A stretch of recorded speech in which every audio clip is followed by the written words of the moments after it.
Roma Wines present Suspense.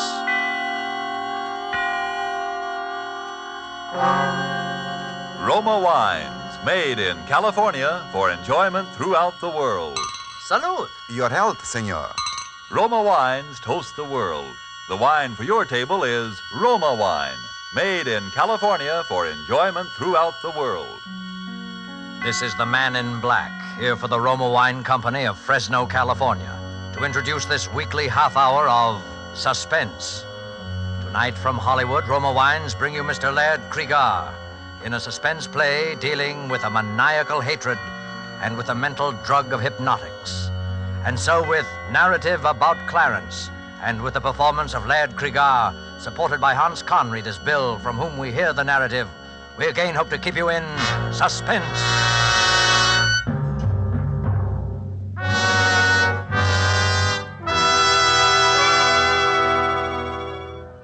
I never wanted to kill anyone. Not till he came along. I didn't even want to kill him at first. I kept thinking there must be some other way. If anybody had told me 6 months ago that I was capable of murder, I would have thought he was crazy. What I'm getting at is this. There are circumstances, people, that can make anybody want to commit murder. And he was one of those people. He brought the circumstances with him, a whole set of them. I never heard of the guy till one day last summer. We were having breakfast. My wife was looking over the morning mail. Bill, look at this. Postmarked Calcutta. It must be from Clarence. Who's Clarence? He's my brother. You never told me you had a brother. Didn't I? Well, it's not so surprising. He's only my half-brother, and I haven't seen him since I was a child. He's never even written to me before. That's funny. Wonder why I decided to write now. I can't imagine. Well, what's he say? He's coming to America. What for? Now, Bill, don't be like that. Well, you're not going to ask him to stay with us, are you? Well, what else can I do? He says he's coming straight here from the boat. Well, so what? There are several first-class hotels in this town. Well, I'll just ask him kind of half-heartedly so he can refuse if he wants to. Good girl. There's just one thing that worries me. What's that? He says at the end of the letter, I'm most anxious to meet your daughter, who it has been revealed to me closely resembles her grandmother. Well, Jeannie does look like the pictures of your mother at that. But how does he know? He couldn't even know we have a child. Unless, Unless what? well, unless someone told him, or unless it was revealed to him in some mysterious way. I didn't like that. I didn't like it at all. If there's anything I hate, it's a fake. And if that guy with his wing collar and his high-toned accent didn't look like a fake, then nobody ever did. But he wasn't a fake. He didn't arrive at our house. He seemed to materialize in the middle of the living room. Well, Lillian, don't you recognize me? Why, yes, Clarence. How are you, Clarence? This is Bill, my husband. I know. I hope you'll forgive my rather unconventional entrance. As your doorbell is out of order, I didn't bother to push the button. Oh, hello. I didn't know the doorbell was out of order, Lillian. Neither did I. Well, won't you sit down, Clarence? Oh, yes, thank you. Have a good trip? Excellent. But let's not dwell on the past. I have plans, Lillian. First of all, I intend to settle here in this town, permanently. How nice. I intend to resume my career in America where it left off 15 years ago. Oh. Your wife's look of distress, William, is owing to an unfortunate incident that occurred 15 years ago and made it expedient for me to leave the country for a while. It was all a misunderstanding, Bill. I don't quite know what you're talking about. She's told you nothing about me? How strange. Well, only that you're a doctor and that... Doctor? What an inadequate word. It suggests a little man you call in when the baby gets whooping cough, doesn't it? Well, what's the matter with the little man I call in when the baby gets whooping cough? Well, he is, shall we say, limited. Yes, that's the kindly word for it. The mind, William, the human mind, with all its strange powers for good and evil. That is my province. Clarence was a mental scientist. He had a small private hospital. Oh, how drab. How unendurably drab you make it sound, Lillian. I penetrated deep into the mysteries of the human mind. And then I discovered a psychic power transcending the mere gray matter of the human brain. Clarence became interested in the occult. You mean that Indian faker stuff, going into trances and stuff like that? How crudely you put it, William. I'm sorry. Go on with your story. Well- I'll go on with it for you. You started using this mysterious East hocus pocus on your mental patients, and their relatives got sore, right? Your husband, Lillian, is a man of rare perception. Yeah. And now you're back from India with a new bag of tricks, and you're going to set up shop again. Precisely, William. There's only one thing wrong with your statement, the tone of it. I intend to establish a small private sanitarium dedicated to the treatment of the mentally ill. And I shall continue my investigations into what your wife chooses to call the occult. Is that clear? Quite clear. Now then, Lillian, you will prepare the little room off William's study for me, the one with the dark green walls. Well, of course, you're welcome to stay with us if you want to, Clarence, but the house is rather small and... Yes. It's fortunate that the house is small. I'd counted on that. You seem to have counted on a great deal, Clarence. By the way, how'd you know that the room has green walls? Yes, and how did you know... My dear engaging kinsman, all things are revealed to him who can survive the ordeal of true enlightenment. That is as much as I'm permitted to tell you at the present time. And now will you be so good as to open the outside door? Your daughter is about to ring the doorbell, and it's out of order. Remember? But how did you... You didn't... Go and let her in, Lillian. I'm eager to meet Jeannie. Mama, guess what happened today? Sally Bates fell off the seesaw and Miss Thompson had to drive her home and then... Oh, I didn't know we had company. This is your Uncle Clarence from India, dear. Oh. Yes. She is the very image of her grandmother. Was that Mother's mother? Yes, dear. Mama and Uncle Clarence had the same mother, but different fathers. Oh, then he's not really my uncle. He's only my half-uncle. I think, little Jeannie, that you will find we have a great deal in common, nevertheless. You will be very close to your Uncle Clarence. Very close. What do you do those funny things with your eyes? Never mind, dear. Uncle Clarence is tired from his long journey. You come on upstairs. Mom will help you change for dinner. All right. See you later, Uncle Clarence. What's so funny, Doctor? Oh, William, I do hope that my stay here won't be complicated by your rudeness. Why did you try to frighten Jeannie just now? My dear fellow, it's the very furthest thing from my wishes to frighten your child. It is essential to my plan for her that she have confidence in me. Now, look, get this straight, Clarence. You're welcome in this house as a guest because you're my wife's brother. Your yogi ideas, or whatever they are welcome only so long as you keep them to yourself. I quite intend to, William.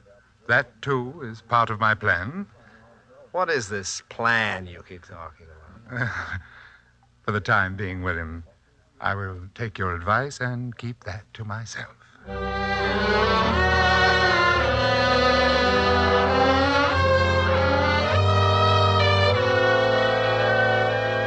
Tonight for Suspense, Roma Wines bring you as star Mr. Laird Cregar, whom you have heard in the prologue to Narrative About Clarence by Dwight Hauser and Robert Tallman.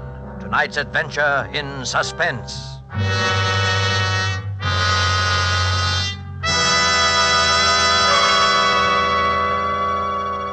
Let's leave the scene of our play for a moment and take a little journey. We'll let a bottle of Roma wine serve as Aladdin's lamp. I touch the label and presto, we're all transported to that capital of gaiety, Havana, Cuba. And now we find ourselves in the charming Pan American Club. At a table nearby, an American has just voiced his delight at the uncommon beauty of the scene. Then his Cuban companion responds, "You in America also have much that is uncommon to boast of, such as this marvelous tasting wine we are enjoying this minute. To enjoy uncommon fine quality, Cuba imports this wine from your own distant California. It is your superb Roma wine. Now just realize what it means when other countries import Roma wines from such great distances. Such international esteem must mean that Roma wines are truly magnificent in quality. And then consider this. You here in America need pay no high import duty, no expensive shipping charges. For these fine Roma wines come from Roma's own wineries in the heart of the rich California wine grape districts. Because so many Americans do realize this good fortune, Roma wines are America's largest selling wines. So why deny yourself this taste delight? Try an inexpensive bottle of tangy, appetizing Roma sherry, or the hearty Roma Burgundy, or any of the marvelously enjoyable Roma wines. But remember, these days your favorite dealer may be temporarily out of the type you prefer. Then please try again. Ask for R-O-M-A, Roma Wines, made in California for enjoyment throughout the world. And now it is with pleasure that we bring back to our soundstage our star, Laird Cregar, with Hans Conried in Narrative About Clarence, a tale well calculated to keep you in suspense.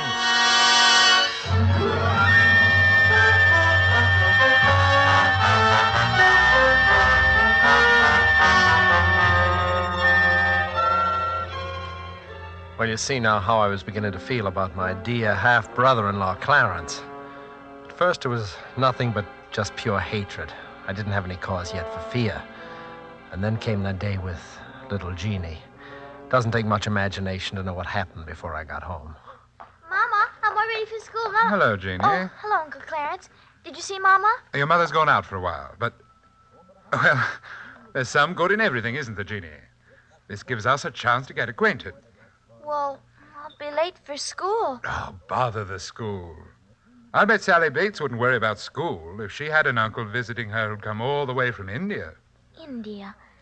Do they really lie on beds of nails and all those things? No.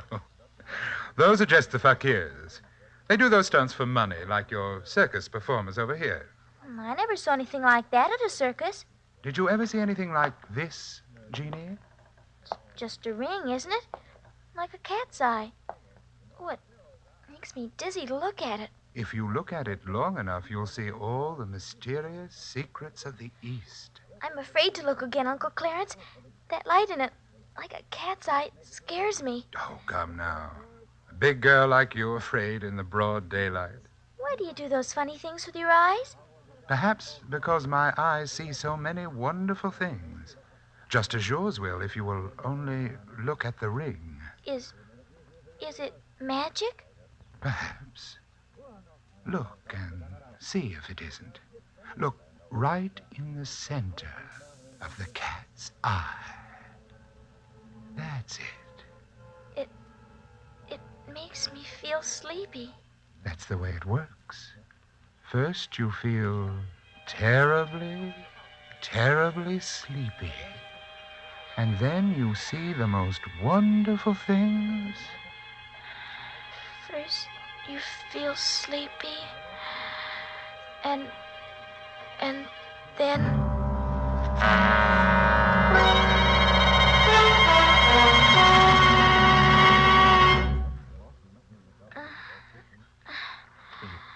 What's the matter with her? First, you feel She's coming around now. And then Bill. you see... She's coming around her. Jeannie, what's happened to you? You needn't shout, Mother. I can hear you quite well. Oh, thank heaven you're all right. She is all right, isn't she, Bill? Huh? Oh, sure. Do you feel well enough to go to school, dear? I shan't be going back to that school, Mother. Miss Thompson bores me. What kind of talk is that? I think we'll get a doctor for you, young lady. Please, Father. I will let you know when I'm in need of medical assistance. Bill, she's not all right. She's... Just come outside with me, Mother. You go to sleep again now, Jeannie. Bill, her whole personality has changed. She speaks with that strange accent and a vocabulary like... Tell me, where was Clarence while you were getting that car out? Why, in his room, I suppose. You ever notice that ring he wears? Yes. It's a cat's eye, isn't it? Very well-defined cat's eye. Kind of ring you always see on professional hypnotists. It's dead easy to hypnotize a child, you know. But why would he want to hypnotize Jeannie? I don't know. All I'm interested in is getting him out of this house as soon as possible. I'm going in there and give him his walking papers right now. That won't be necessary, William. Clarence, we didn't hear you come in. Obviously not. William, I believe I remarked to you on a previous occasion that I hoped my stay here would not be complicated by your rudeness. It won't be, Clarence. Your stay here is at an end. Lillian, I want to talk with you alone. You can say anything you have to say to me in front of my husband, Clarence. I dare say. It is my wish, however, to speak with you alone. I've had enough. I'm sorry, Lillian. I don't care whether he's your brother or not. I'm telling him to get out of here and get out now. I'll call a taxi while you're packing, Clarence. The irate brother-in-law. What a tiresome exhibition. I'm surprised at a woman of your intelligence becoming involved with such a boor, Lillian. All right, you asked for No, it. don't do it, Bill. Clarence just doesn't understand. He's been away for so long. I'm sick of hearing your excuses for him. The time's come for a showdown. No, William. The time has not come for a showdown. Not for a while yet. I will let you know when that time comes. You let me know. Bill, please. Let me explain to Clarence alone if he likes. I won't leave you alone with him. Oh, don't be melodramatic, William. I'll kill you, so help me. Bill, please, please. All right, I'm sorry. I'll give you 10 minutes, Clarence, no more. 10 minutes will be ample. I think Lillian and I can come to an excellent understanding in 10 minutes. Those 10 minutes seemed like an eternity. I could hear Lillian's voice, speaking very quietly as if reasoning with him, and his hateful, velvety accents replying. And then quite suddenly there seemed to be only one voice, Clarence's. I looked at my watch. The 10 minutes were up. The door opened. Clarence stood there in the doorway, and he was laughing. What have you done to her? What have you done? Lillian was lying on the sofa, unconscious. Her eyes were rolled back hideously so that only the whites of them showed. She's not dead, William. Only thinking over our conversation. Bring her out of it, you hear me? Bring her out of it or I'll... What will you do, William? I'll kill you! You're not hurting me, William. You're hurting her. What? Look at her. See how she writhes in agony. See how she clutches her throat. You win, Clarence. Of course. How could you hope, with your poor, undeveloped Occidental mind, to match wits against me, who have penetrated the deepest mysteries of the occult? Mysteries of the occult? You're nothing but a cheap hypnotist. Any vaudeville mind reader could do the things you do if he was sufficiently lacking in human decency. Be careful, William. I shouldn't like to have to punish you for your rudeness. What do you want of us? I'll give you anything I own if you'll just take it and go away. It's not so easy as all that, William. Because, you see, I want the lives of your wife and child.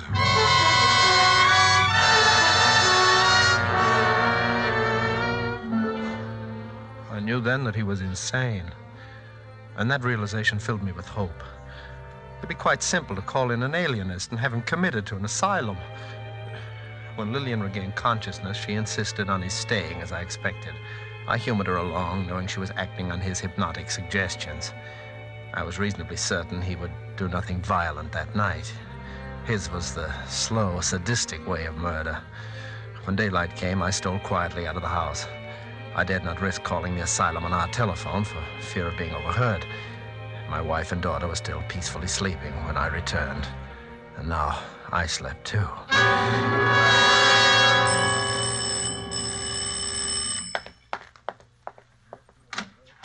Good morning. I'm Dr. Miller of the State Institute. Yes, I know. Come in, please, Doctor.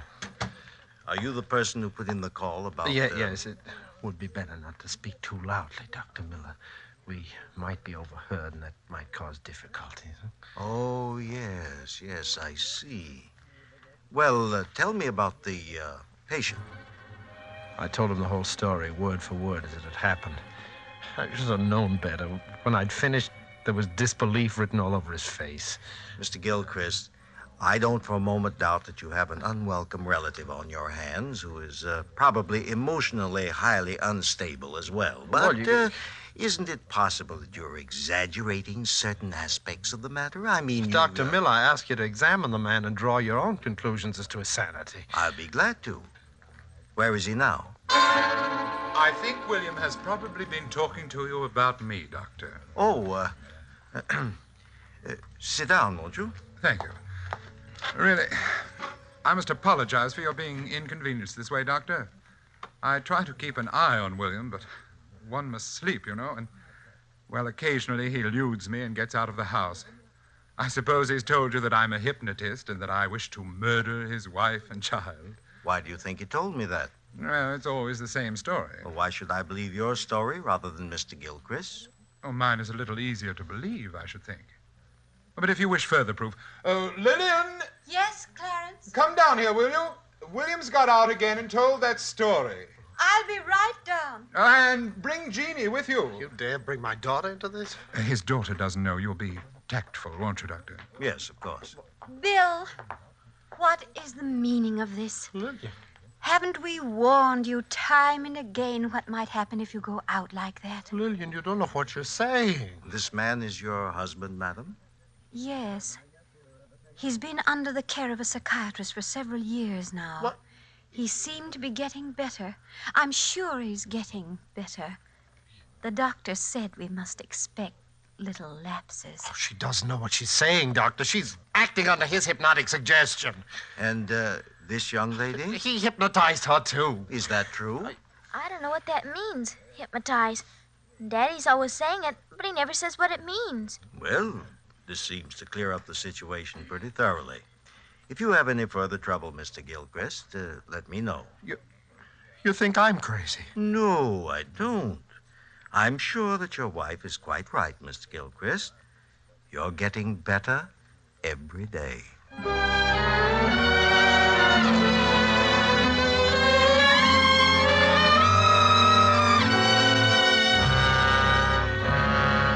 He was insane, and diabolically insane. I had to face the unalterable fact. There was only one way to cope with him, and that was to kill him. But I had to do it while my wife and daughter were out of the house. I couldn't risk facing him with a gun. I didn't trust myself not to fall under his hypnotic spell. The way I decided on was, well, it was the best way I could think of. When I'd finished my preparations, I waited for Clarence. Good evening, William. Clarence, for the last time... William, I'm very tired, and I have a very busy day ahead of me tomorrow. I have no wish to repeat that very tiresome conversation with which you invariably begin, Clarence, for the last time. This is the last time, Clarence. Tonight, nothing will stop me. Tonight, I am going to kill you. Please don't make another unnecessary scene, William.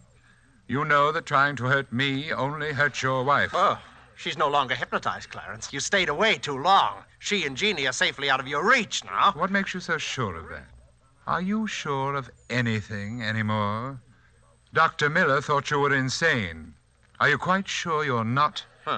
I'm crazy enough to know that I've got to kill you. Well, do it quietly, William. I'm going straight to bed and to sleep, and I don't want to be disturbed. Good night. Just a minute, Clarence. Yes?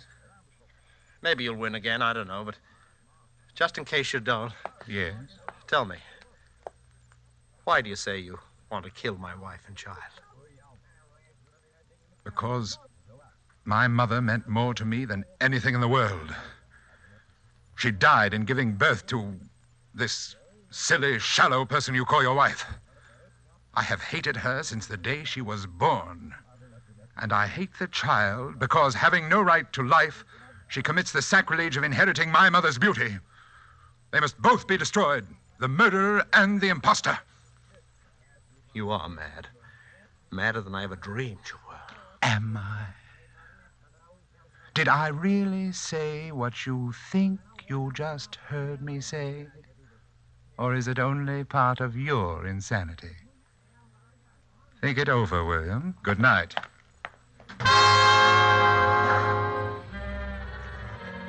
I had everything ready. The heavy boards to nail across the door, the cotton waste, and a gallon of benzene. The shutters over the window of his room I'd already nailed shut and barred. As I nailed the boards across the door, I felt as if I were driving nails into his cock. William, stop it! You don't know what you're doing! Lillian and Jeannie are upstairs. They came in the back way. William! Where are your great powers now, Clarence? William, you fool! Can the secrets of the East help you now? You're trapped, Clarence. You're out of your mind, William! In a moment, the whole house will be in flames. You'll be burned alive. You don't know what you're doing, William! Listen, Stop it! Clarence, listen. I'm striking the match now. You smell the smoke, Clarence? Never mind. You will in a moment. You fool! Oh, I wish you could see the flames now, Clarence. They're roaring up the stairwell. You don't know what you're It's doing! beautiful. William, you fool! I'll have to leave you now, Clarence. It's getting too warm in here for me. But you should be used to the heat, though, after all those years in India.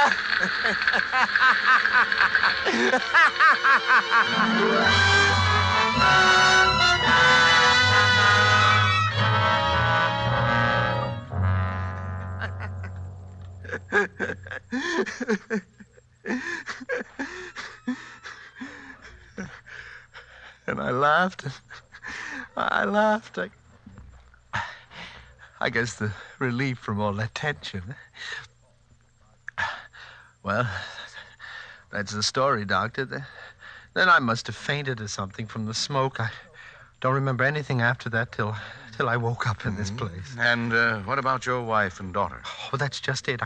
I haven't seen them since that afternoon, and that's why I've got to get out of here. I've got to find them. Can't you understand that? Yes, I can understand that very well. Oh, will you talk to someone, the head of this place, and tell him that and let me out? I shouldn't be locked up here in an institution. Yes, I'll talk to him, Bill. That's a promise. I'll do it right now. Goodbye. Goodbye, Doctor. Pardon me, the head's office, Dr. Dr. Crossman. You'll find him right through there. Thank you. Oh, pardon me, Dr. Crossman? Yes? Oh, how do you do, sir? Have you found my little sanitarium interesting? Yes, indeed. By the way, most unusual case. I've just been talking to... Yes, I know. To poor William. Bill, that is, number 27. Yes, but... I'm sorry that you had to be inconvenienced that way, sir. We do our best to keep the garrulous patients well out of a visiting doctor's way, but accidents will happen. Oh, I'm glad I ran into him, Dr. Crossman. His story interests me very much. He doesn't strike me as a homicidal lunatic. No, he's not. This idea of his that he committed a murder is simply a fantasy. Are you absolutely sure of that? Of course. Because, well, you see, I am Clarence, the wicked brother-in-law in his story. You?